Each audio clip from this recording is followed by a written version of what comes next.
Hi guys, welcome to another video. We're going to continue on with Tales from the Crypt. This is Season 2, Episode 10. It's called The Ventriloquist Dummy. It's always been a decent one. I always felt it could be just, a bit better, but overall it's still fun, especially if you haven't seen it in a while. So, yeah, it's been a few years I haven't seen this one. I went back and watched it. Had a good time. It was fun to revisit. It's just about 24 minutes long. It's not too long. It aired June 5th, 1990. And it's directed by Richard Donner. So this is, I think it's his second or third episode, and he's one of the show's producers there. So yeah, it stars mainly two characters, Don Rickles and Bobcat Goldthwait. I mean, they're both good in it, And so Don Rickles plays like Mr. Ingalls. He's a legend ventriloquist artist there, up on stage. He's performing a show at the beginning. He's killing it, man. Everyone's laughing. Everyone's having a good time. And we see a young Billy there, He's just a kid, and it's kind of like his idol. That's what he wants to do when he grows up. So after the show, he's able to get an autograph, and Don Rickles, he's like, come look me up, when you're older or whatever, if you want some pointers. So, the kid's just, he's just so happy, and that's like exactly what he wants to do. So he goes and looks him up a little later. But before that, we see Don Rickles in his little stage room there, and a showgirl walks in. I don't know if it's someone he's seeing and whatnot. She's like, are we still on for the date, And he's like, I'm not feeling too good. But he still has the Morty doll on his arm. It's like moving, So I said, what the fuck, And we don't see anything more in that room. He's just like, I don't feel good tonight. And then we're back to young Billy in his house. He's nearby, and he puts the sign for, a photograph of him and Don Rickles next to the bed. And he goes and he hears the freaking fire trucks, and he sees the fire outside his window over at that spot, the little resort spot where he was performing. So now we cut 15 years later, and we get an older Billy now, it's Bobcat now. He's driving up to this secluded lodge where Don Rickles has been hiding out or whatever. He's been retired from show business ever since that night. And Bobcat just shows up with his little dummy Tim. And you can tell he's just terrible right off the bat, And he's knocking on the door. He's like, hey, I don't know if you remember me. You told me to come. Obviously he doesn't remember him, It's 15 years ago. He probably said that to every kid he was giving an autograph to. But he's there with Tim, and he wants some pointers. He's older now, and he wants to play the same show at the same place that they had the fire. So I guess they had renovations, and it's open now, and that's where he wants to perform. Kind of where he first saw Don Rickles perform.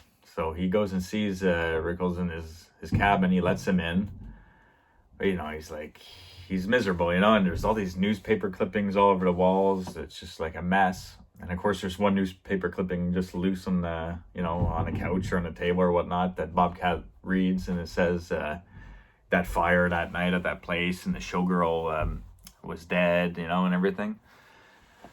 So we really don't know what happened from that night at the moment, and we find out that also Don Rickles, Mr. Ingalls, he shows his arm. It's covered in cloth. He says he lost his arm that night as well, So, yeah.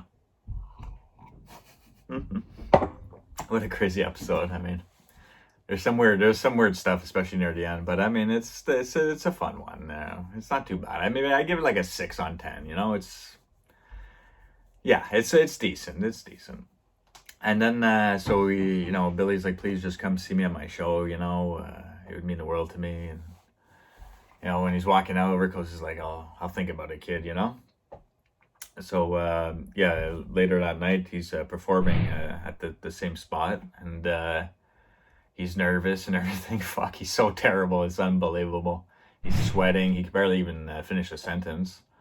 The dummy's head pops off on stage. He's just and Rickles walks in. He's seeing this, and he's like, oh my God, So, he's not too impressed. He walks in, and Bobcat's like, oh, we got a legend in the audience, He wants to put the spotlight on Rickles. Rickles is like, just turns around and walks out. But he walks up to the upper level where the bar is, you know.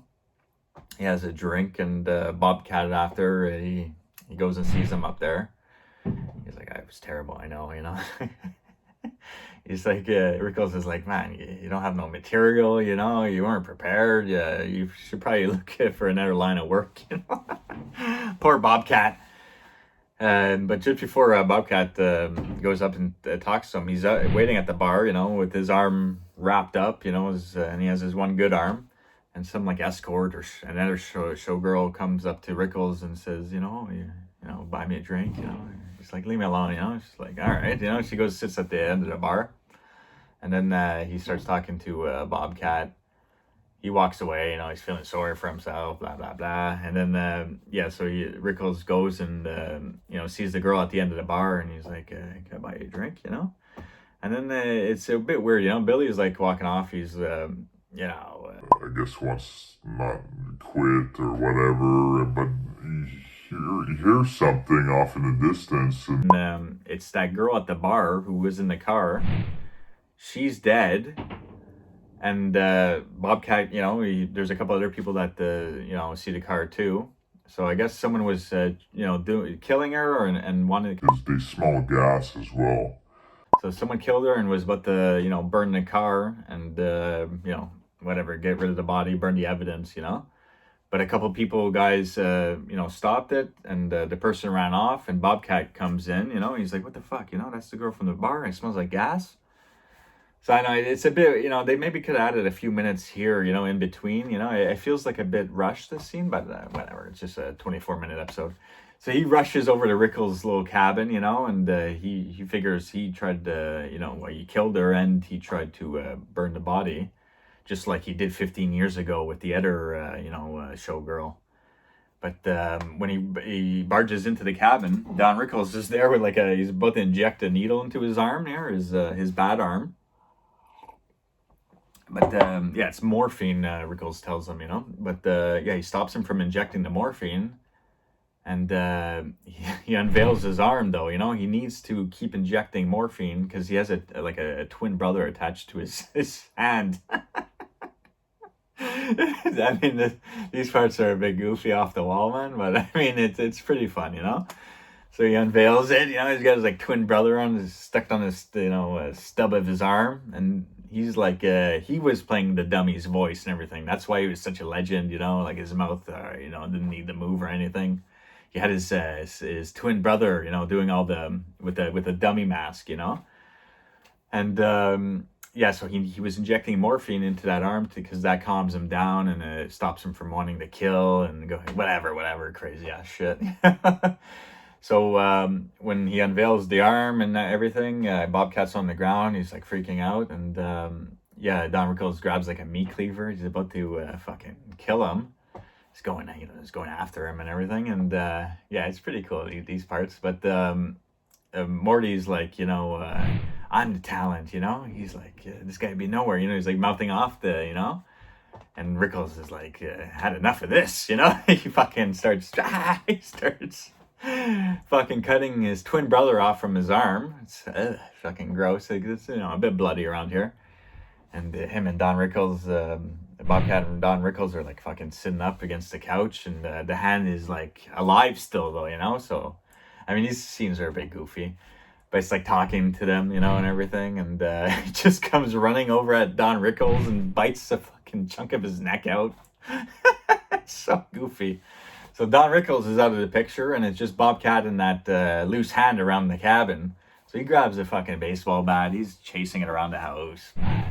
He's hitting like fucking, you know, the hand's not even there, and he's fucking hitting in dishes and milk cartons, and you know, it's just a bit goofy, these scenes, but whatever. And then he gets the hand into like a meat grinder, whatever. He gets it trapped.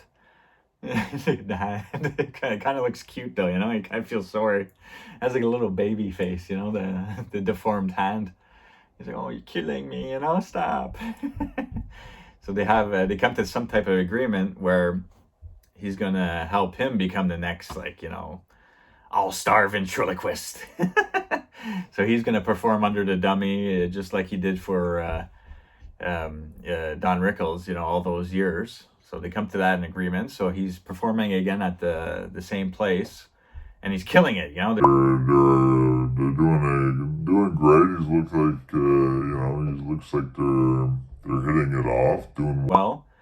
But the hand is like, you know, it has a mind of its own, so it starts going off. It starts like talking to a lady in the audience, and you know, Bobcat's like, enough, you know, stick to the plan, you know.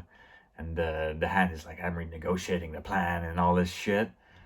Yeah, it's so strange this scene though. He takes off the fucking dummy, and like the deformed hand is like merging with his arm now. It's like, and he's screaming on stage. It's so gross looking. You see the fingers coming out of the neck of like the hand head, you know. So it's so off the wall, this episode. I mean, it's fun. It's good for a good laugh, you know.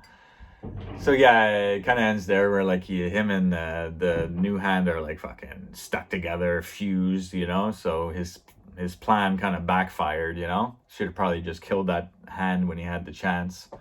So yeah, they're stuck together forever, you know. I mean, yeah, it's a decent episode, not too bad. So until next time, guys, take care. Bye.